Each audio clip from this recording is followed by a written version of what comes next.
এই হচ্ছে আমাদের সিম গাছ, কিন্তু ফুল আসে, সিম হয় না। এই যে এতগুলা ফুল দেখতেছেন, হয়তোবা ১ টা বা ২ টা সিম হতে পারে। তো এর জন্য এর আগে হচ্ছে আমি টবের মধ্যে থেকে মাটি বের করে ওই মাটি আবার নতুন করে মিক্স করে বেগুন গাছ বুনছি। পরে এই দেখেন এই যে বেগুন গাছটা কি সুন্দর হইছে মাশাআল্লাহ।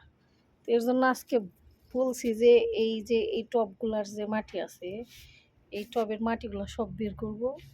আর অলরেডি যে একটা বের করেছি, এই যে মাটি, সব মাটি মিক্স করে আবার নতুন করে হচ্ছে গাছ বুনবো। তাইলে দেখা যাবে যে গাছটাও ভালো হবে, গাছের ফলও ভালো হবে। আর এই যে মাটিগুলো দেখেন কি শক্ত হয়ে গেছে, মানে এর ভিতরে হচ্ছে আর শেকড়গুলো ঢুকতে পারতেছে না। এর জন্য মাটিগুলো একটু বের করে মিক্স করে তারপর আবার নতুন করে বুনবো। আর এই মাটির নিচে দেব হচ্ছে এই যে যত সবজির খোসা আছে, এইগুলা হচ্ছে মাটির নিচে আগে দেব, মানে টবে দেব, তারপরে হচ্ছে টবের মধ্যে মাটি দেব।